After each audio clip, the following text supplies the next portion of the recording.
And in fact, when you promoted and said that you'd be coming today, and people would see the title of order in that topic, many of them are asking, what order? Do you think people had very high and realistic expectations?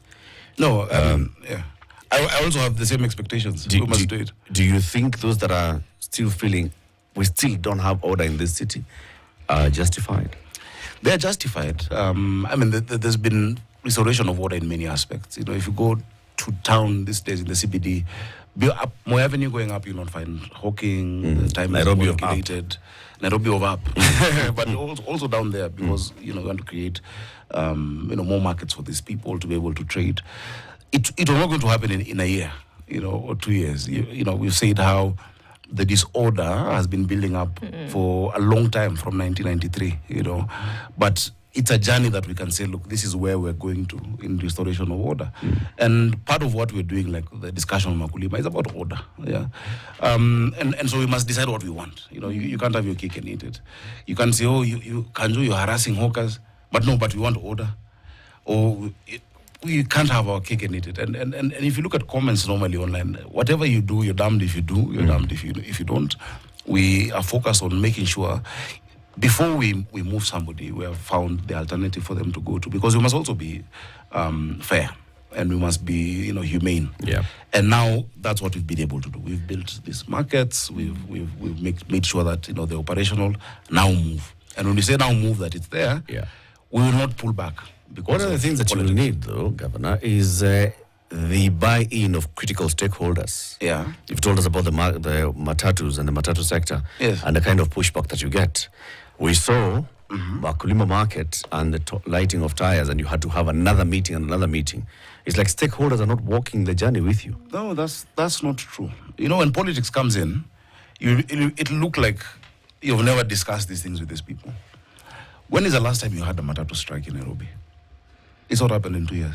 Why? I'm on a group with them, WhatsApp, and I hope they don't remove me. I meet them every so often. We've aligned them into corridors. We meet at Charter Hall. We hear their issues. There's not been a matatu strike.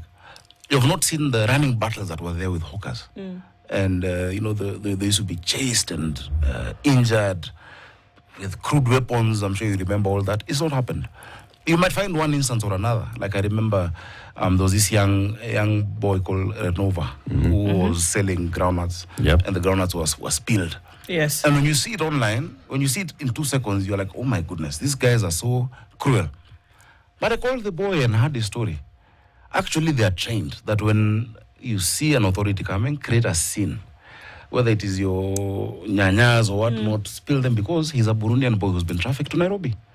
And so they know when you're caught, you'll expose those running this ring. Cartel. The boy stays with me to date. Because the embassy wanted to send him back to Burundi, for him to just come back. He's refused to. He can't go to school here because of the language barrier. Yeah. If he goes there, he will still come back. So I am with him. I'm taking him now to my TVETs to be trained on mechanical engineering and all of that. But he exposed the whole thing around it. And so we must decide what Makulima traders, why did they light fire? The traders didn't light fire. Who's the goons? It's not the traders who lit fires over there. It is not. It's not the traders who burnt our county stores. If you look at that thing, there were guys with rungus and pangas and all of that. Those are not the traders. The traders, and I had somebody saying that is the one who introduced me to these people. The chairman of Wakulima Market is called Tony. Tony was my youth leader in TNA in 2013. Yeah. Tony later became the youth leader of Wakulima Market in 2017 when I was senator. How was I being introduced to him in 2022? The person in charge of pineapples, I know. The potatoes, they have the different produce. And we engage with them. We talk to them. In fact, they are the ones who said, number one, they don't want the traders on the road. The leadership of the market. Because when people are on the road, no one goes into the market. We agree with them. And so it's just people trying to pull us back by bringing politics. Are you saying all traders in Wakulima, even those that were selling on the road? The ones on the road are the hawkers, you see? Yeah. The traders allocated space in the market. Actually are saying, please, help us remove those people. If when this place flows, our business works better. So they also understand that there needs to be some kind of order. Yeah, I mean, when you talk about Nyamakima business people, the business community in Nyamakima, and so I think last year we had a prayer session with them, and the place we call now Kamkunji down there, they're like, please, Governor, we are paying rates, we're paying rent. How can you have somebody outside my shop also selling the same thing I'm selling? So you have to balance, and you meet the workers and tell them, okay, guys, from morning to 4 p.m., keep off. Let these guys do their business in their shops. Then you can come from 4 to whatever other time. In the meantime, all you build for you. So it's a balance that you must, you must balance all the different players. Right. Somebody has a fish and chips in town, but there's smoke from the matatu going into the, people cannot eat there. How do you balance those interests? That's how the city looks like. Those are the things you must look at. Yeah. Politically, it has become another whole issue. Yeah, we've seen you. You're not ignoring it. You wrote a whole statement and you shared it on social media. The statement was to clarify the issues. Responding to the deputy president. Yes. Earlier, you also had written a post on social media telling the deputy president that he has your number, he can call because you. He had gone on a rant on Facebook. What is this? What's this all about? He had gone now on you're saying he didn't even introduce you to the Facebook. workers, didn't campaign for you. I have not he said in the interview last week that he was a guarantor. How is he a guarantor? In fact, in 2022, I think, I don't know who was introducing the other to the people of Nairobi. I mean, I'm grateful, and I said it on Saturday. I'm grateful for him helping in the campaign. I also campaigned for him and for the president in Nairobi because I was the sitting senator. But even if you campaigned for me, did you campaign for me for you to become the governor or for me to become the governor? And so that kind of politics is really backward. Saying I'm your guarantor because these are people who are from my community. If, Nairobi is so cosmopolitan, we have people from all communities. There is no interest, we've just spoken about water. There is no Luo lack of water in Nairobi, or Kikuyu lack of water, or Kamba potholes, or Kisii hunger. All our problems are the same. But when you try to make it to cocoon, to put people in these small cocoons and divide them in the city, Nairobians themselves don't like it. They don't like it at all, And so that style of politics, and even if you look at my statement, I said, I've restrained myself from responding because of just political hygiene. This is your senior. When he put a post on Facebook saying my younger brother, and people are saying, why don't you just call the guy? And my response was, my elder brother, you have my number. Simple. I didn't say anything further than that. And so you can tell when somebody is communicating to you through that media, the intention is really not to solve the issue. Do you think it's birthed from a genuine desire to have the kind of order in Nairobi that you do? Or really, is it a political tool to continue to seek relevance? It's politics. You want to look like the fighter and the protector of a community's interest. Yeah, that community itself wants order. When I've described for you traders in Nyamakima, the market people, they want that order, they want those spaces. If you go to Kangundo Road Market today, they're saying, please, all this is here, come and trade from this place. So it is poor politics. And it speaks to many things, including lack of proper experience in how, and there's time for politics and time to govern. If every day we're doing things just to be popular with the people, when will we ever change our country or our city? And so you find, because of the other things that are happening in the politics, nationally, someone says, wow, this is a good opportunity to jump on this issue and solidify my position as the protector. But we're beyond that. We really can't operate that way. So our actions around the markets and Wakulima will go on as planned and as we've agreed with these people. And these are people who, when I say there's no guarantor, we were all a team. We were a team campaigning, And at that time, he was just a one-term MP in Madeira, and I was the sitting senator of the city, having been an MP as well in the city. So that posturing of, no, I'm the one, if it was not me, you would not get this, is truly false. It is actually false. In fact, if you look at Nairobi, unfortunately, our president got fewer votes than the opposition, by almost 200,000 votes. The senator position went to ODM. The women rep went to ODM. Out of 17 constituencies, we got 4 in Kenya Kwanza. Out of 85 votes, we got 35. I won also. it tells you something about the city. The city's dynamic is not like an homogeneous county in the rural area. It is not like Nyeri. It is not like Siaya. It is not like Homa Bay. It is not like Muranga. It's a city with its dynamics, with different communities, with a vibrant, youth population, with professionals who want to see certain things happening, with people who can have an intellectual discussion on issues, even at the grassroots. Yeah. So that dynamic, I don't agree with it. Your relationship with even the Kenya Kwanza MPs in the city is not so rosy. I mean, it's the same guys who are with him. That is... So is it him or is it Of course. you and the MPs? It is him. It is him. With them after that episode, For example, KJ... Yeah. KJ has now finally pulled back. KJ has not been on the Rigathi Gachagua side. No, he was. He was pulled back. And the same KJ, if you look at clips of him talking when we were groundbreaking kitchen in Mutuini, it's full of praise, So how do you praise a guy and then in 3 months you say nothing is working? It just tells you it's politics. And remember at that time we were doing UDA grassroots elections. And many of the MPs felt, look, if the governor is going for chairman and one of us is going for chairman, he will make us also lose in our constituencies. And so there was that fear. And I said, okay, if you guys think that I will do better than you, then just make me the chairman, for heaven's sake. Because that's what politics is about. If you want to make our party get more votes than it got in the last election, why don't we change our approach and our tact? So it's mainly politics. We can talk about a lot of... Look, today, 25% of children in Nairobi were not going to school because of hunger. Today, 310,000 children are wearing this watch. 310,000 children. We've built 17 kitchens. These 310,000 children are only paying 5 bob per day for the meal. Enrollment has gone up 34%.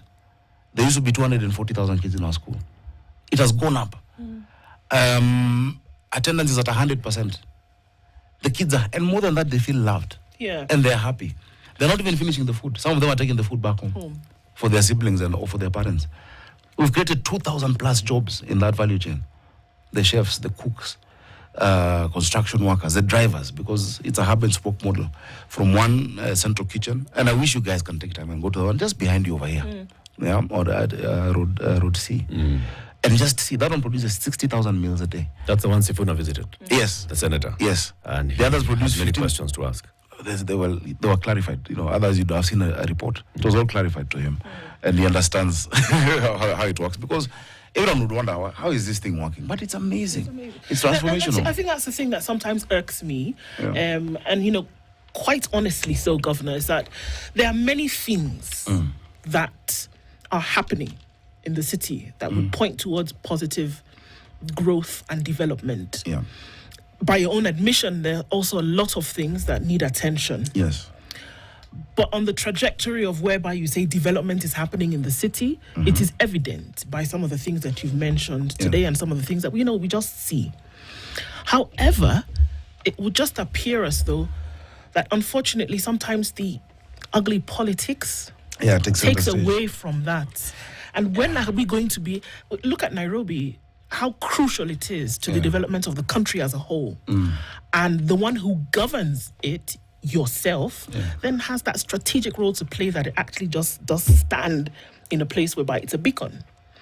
But then now when the politics come into play, what it does is that it takes away from that light. Is it possible to run the city void? Is it possible? I mean, really honestly, to run the city void of the politics when we understand that it is upon a political platform that you got there in the first place? It's not possible. It's the same way you cannot run the country without the politics. And the country is even more important than the city. It's our democracy. That's how our democracy is structured. You must, and that's why for you to run Nairobi, remember what a mess it was for years. Every 2 years, there'd be fights. Every year. There was even a police post in the county assembly. There are bullet holes in the wall of the Nairobi County Assembly. You remember Mafirifiri and, let's remove this governor, let's remove the speaker. Nairobi has never had 2 years of quiet as it has. And so some people, don't like that piece. And remember, there are those who are benefiting from the lack of systems in the city. The revenue loopholes. We have been able to raise the highest amount in devolution, 12.8 billion. Never raised before, because we digitized every revenue stream. All of them are digitized. There are people who are benefiting from fake LPOs on River Road. We've moved fully to e-procurement. So those people are not happy. And so when they're not happy, they also find convergence with now those who have a political issue. There are those people who think possibly if Sakaja succeeds in Nairobi and gets another term in Nairobi, he might be a problem in future. That is a live discussion. I mean, if I was not Sakaja, I would also think that way. Right. So it's cartels fighting And so back. it is a God forbid convergence. you might want to be president. Imagine what if that happens, and Nairobi is a shining example of what we've been able to do. And so they find a convergence. They're buddies. They're like, we both have a common enemy. Cartels. But every Regrouping. time, I keep saying cartels is a lazy word for leaders who don't want to get things done. You've escaped that one nicely. I was going to land you right there. I always, I've always said that. Let me tell you, Nairobi had no public ICU before I became governor. Nairobi County had no public ICU. Yeah. The only ICU was Kenyatta Hospital, which is national in Sirifaro. Yeah. Today we have how many ICUs? We've done Mama Lucy Hospital, Pumwani. We have a new NICU, a neonatal ICU for preterm babies at Mbagathi Hospital. It was, that had never existed. We changed the model of running hospitals. Instead of a medical superintendent, we now have CEOs in our level 5s. The transformation of the first public eye hospital in Kenya. There's been no public eye hospital. Go to Mojetu Annex, where even your spectacles are manufactured there. There was an old man, this story I love, 91-year-old man, had not seen for 50 years, needed simple surgery. And every time he'd been asked, to do that, it was too much. Let him educate his children or whatnot. He regained his eyesight in Mojetu. And he refused to leave the hospital. Said, if I leave this Kitutaisha, let me stay here. And you just see him with his son saying, Kumbe, you look like this. I thought you're more handsome. And, just joking around. Yeah.